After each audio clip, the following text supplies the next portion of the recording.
Chapter 19. The Duke and the Dauphin. 2 or 3 days and nights passed. Actually, they moved along quiet and smooth and lovely. The river was very wide, sometimes 1.5 miles wide. We traveled at night and hid during the day. When we saw the first signs of early morning, we would tie the raft to shore and cover it with branches. Then we would fish and have a swim in the river to cool ourselves. We would sit in the part of the river where the water was not too deep and watch the sunrise. Not a sound anywhere, perfectly still, just like the whole world was asleep, though sometimes we heard the call of a single bird. The first thing that we saw in the pale light of morning, looking far across the river, was a kind of dull line. It was the trees on the other side. We could see nothing else. Then a pale space appeared in the sky. Then more paleness spreading out from the first. Then the river seemed to soften, turning from black to gray. We could see little dark spots moving on the water very far away. Boats. And long black streaks. Rafts. Then a gentle wind would blow, cooling us. The air smelled sweet because of the flowers and trees. The day was bright now. A little smoke would not be noticed, so we built a fire and cooked some fish and other food for breakfast. Afterwards, we sat and watched the loneliness of the river until we were asleep. As soon as it was dark, we'd push the raft out into the river again. Sometimes we would be the only people on the river for hours and hours. It was lovely to live on a raft. The sky above us was filled with stars. We lay on our backs and looked at the stars and discussed whether they were made or just happened. Jim said that they were made, but I said that they just happened.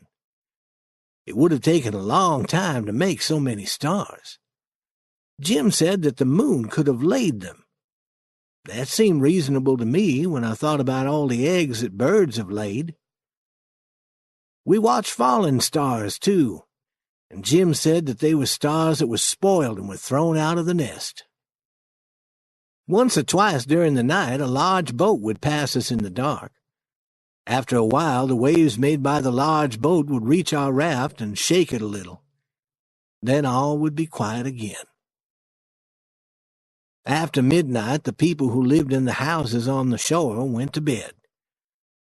Then, for 2 or 3 hours, the shore was black. No lights in the house windows. The lights in the windows acted as our clock.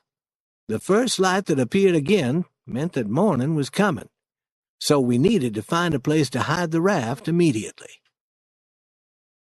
One morning after sunrise, I found a canoe and went 1 mile up a stream that flowed into the river.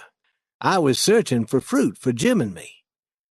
Suddenly 2 men came running and shouting to me to save their lives.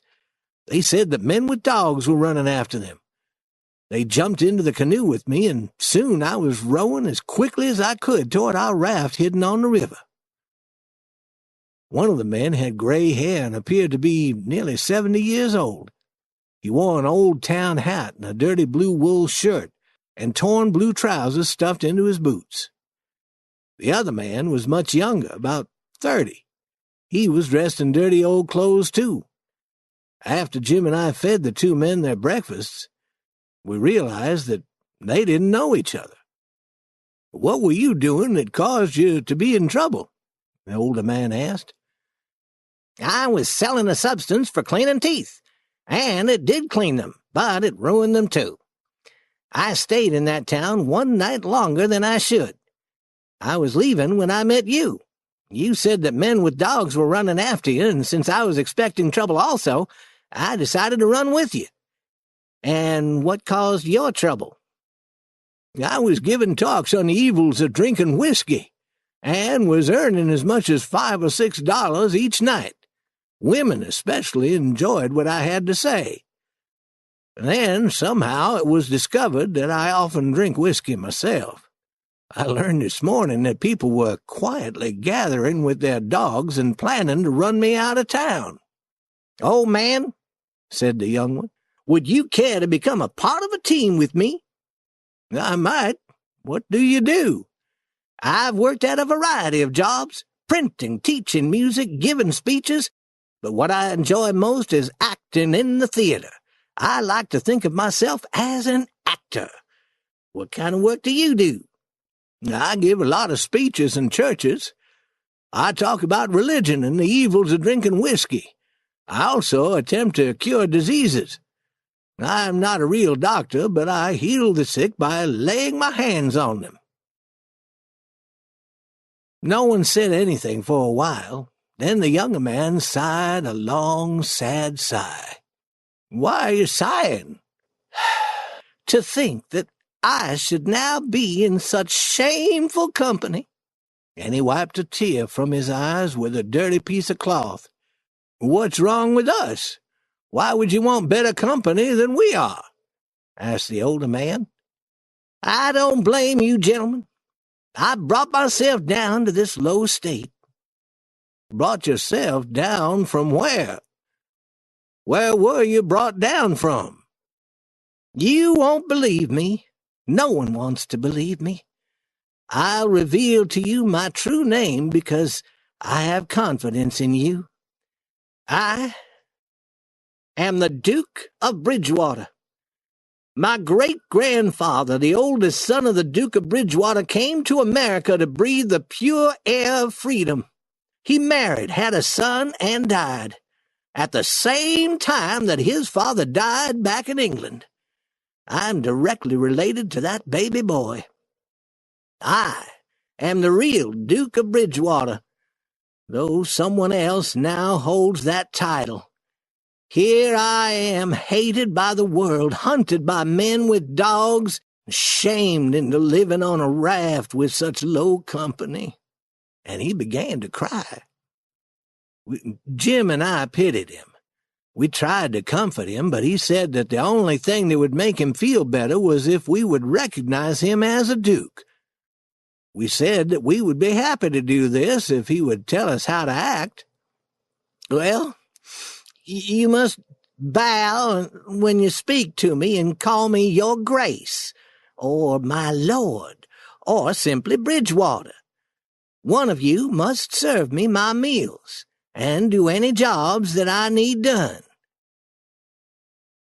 Throughout dinner, Jim stood and served Bridgewater his food. "Will your grace like some fish? Will my lord like some cornbread?" Bridgewater seemed very pleased with this attention.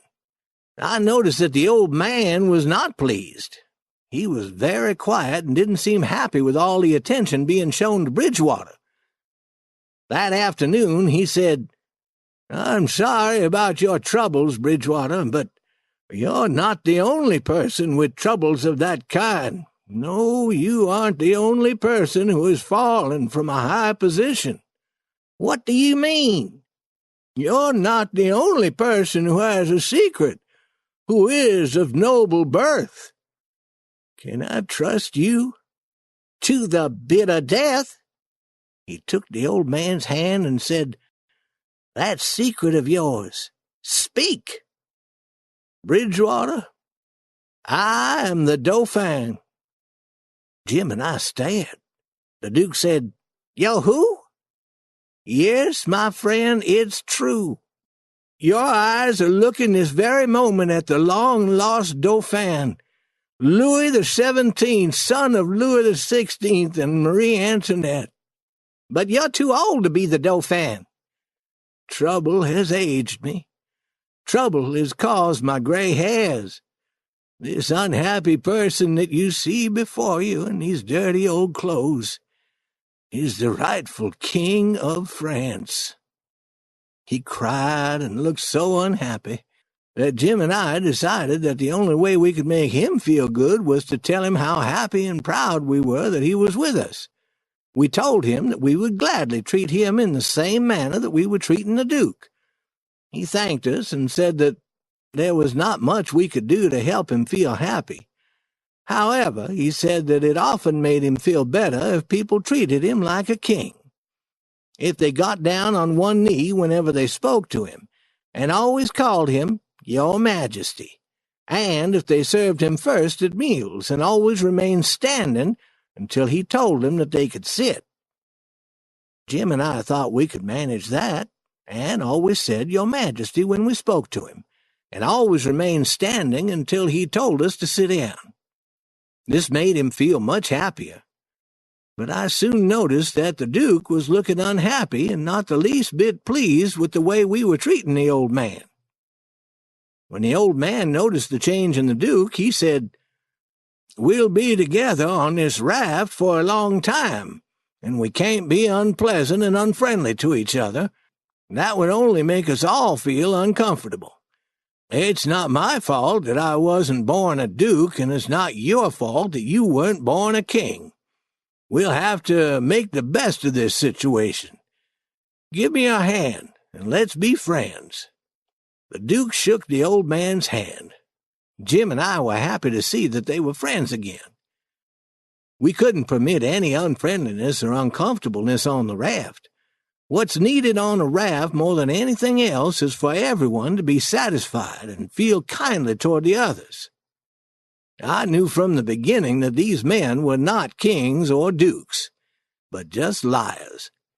I never said anything, never let them know, but kept this information to myself. I didn't want to have quarrels on the raft, didn't want to have trouble. If they wanted Jim and me to call them king and duke, I wouldn't object. What I wanted was to keep the peace in the family. I learned one thing from Pap, and that was the best way to get along with this kind of people is to let them have their own way.